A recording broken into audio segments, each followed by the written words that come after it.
guys were able to get some rest this week. Just how needed was that, and what was the focus this week? The focus is we were just intentional about we wanted to get better this weekend. We wanted to get, or this week, we wanted to get fresh legs, fresh mind this week. We worked on skill, we worked on shooting, we got recovery, and it was about us getting better the first couple days.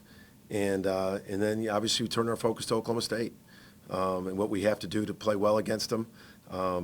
But that was it's and everybody goes through it. It's a grind.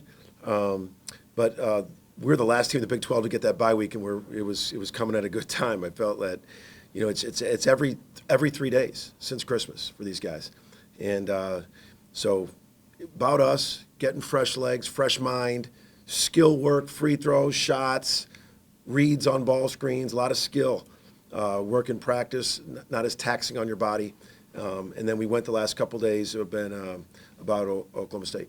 You mentioned John's surgery last night. How important was this week, maybe in terms of knowing that, being able to game plan and figure out what to do moving forward? Yeah, we weren't sure. At first, we were waiting to see if he could recover without it, and then the decision was made to move forward. It went great.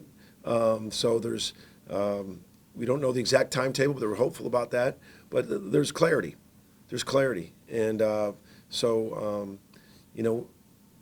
opportunity for other guys to step up. We have some guys that we really want to step up in his absence. Piggybacking off of that, you mentioned last Saturday, it's up to you to try to get Luke back to where he needs to be. With the clarity of John, how much did that help maybe to pour that confidence back in the league? Absolutely. Like Luke's a guy that our whole team pulls for. He's a freshman, trying to pour in confidence with him. He's got a tremendous shot, but he can do some other things really well. He can pass. He had 3 assists in the last Oklahoma State game. So it's just getting his confidence back. I think now knowing that, John is definitely out. There's no him coming back in, and I thought we're going to need him to play. Yaya's defense and rebounding. He's a physical specimen. So maybe have some minutes with Yaya. His attitude's always been good with it. So those are some things we're thinking about. Tom, last night you mentioned Waldo is going to be day by day. Just this week, how much progress has he made? How much optimism is there? It was a bad sprain, like we all saw it. But so we're not going to do anything to jeopardize it. It's hard because when you talk to Waldo, he's like, I'm playing. And he said that at the last game. So we're just, we miss him. I mean, he was playing great on both ends. But, we'll see. It's day by day. We still got today and tomorrow. We'll see. But that's kind of where we're at with it. Porter's second time around against LSU. What did you like from last time that you want to keep, and what are some things you maybe want to tweak? I like the final score. What we want to tweak, I mean, obviously it was almost like a rock fight. Both of the defenses going at each other, and they're playing a lot faster. They've added Keller to the rotation. He kind of started playing a lot of minutes in our game, and in the last 2, he's playing tremendous. But they all are. I mean, I've said this all along. They're guards of Wright and Small, Williams, and now Keller's in that mix. I think Brandon Garrison's playing really well. You look at their last. Since our game, they've beaten BYU and on the road to Cincy, playing very well. So, they're playing faster. They're really athletic. They guard you. So we've got to be tougher offensively, and we've got to have some emotional control in this game. That we didn't have as much emotional control last game for a lot of reasons, whatever that encompasses. And we got to understand that they're. I really think they're playing really hard, really well. Right now, and their guards just get it going. And then, obviously, Garrison's playing really well. Josh? Hey, you talked about it a little bit after the game on Saturday, but Mox kind of picked up a lot of those minutes with Waldo out. If that's the way it goes again, is he someone you imagine you'll be leaning on again tomorrow? Mox got some minutes in that first half, and it didn't work out the second half. But, man, I thought he did some good things reviewing it, looking at it. He had a great paint touch kick out for a 3. So, yeah, definitely. Talking about Mox in the mix with Waldo being out, and he got a lot of reps in practice. So, especially he got in the flow of it last game a little bit early. Like to see him do that again. We'll do that again, but he's got to be ready. Holden and Chris.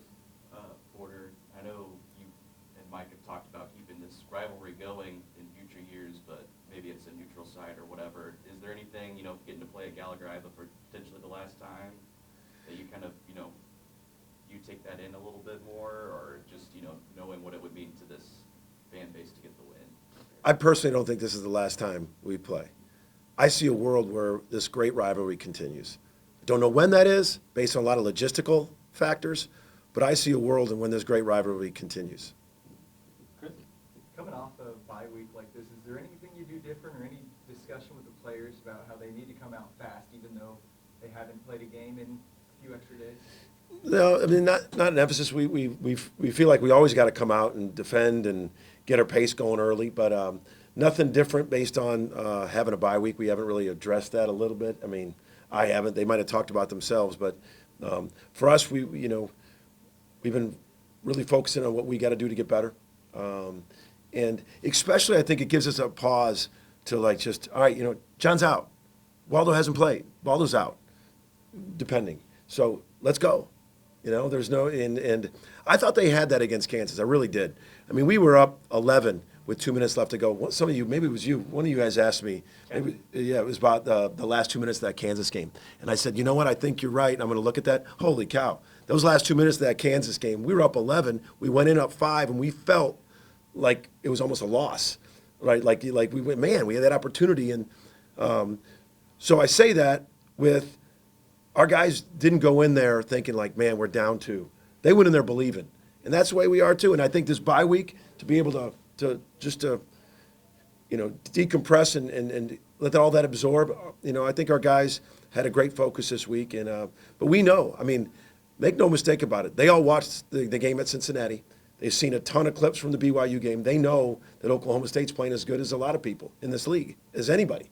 And they got a lot of respect for them because they played them once. They know how good they are and how good they're playing. Porter, I know we still got a little bit until the tournament, but this is kind of a crucial stretch for it. Is there a mindset too that just playing in this league and just how you guys are, that all you need is just to get in? And you know what, we're playing. All along we've talked about playing, maneuver ourselves to try to win a championship, and then obviously the games come close. But our guys, I think they started bracketology in September. So, for us, we've got to continue what can we take care of? What can we control? And that's the biggest thing, man. And it's hard nowadays with all the outside noise. But I think for us, it's what we can control, what we can do to get better. And, I think the whole country saw there's no better league in the Big 12. If they should take 10 teams. And there's no question about it. I mean, what we have to go through, there's not a down night. And it's just different. Just look at the numbers. So we'll address that when it comes. But for now, let's control what we control. That's the game in front of us.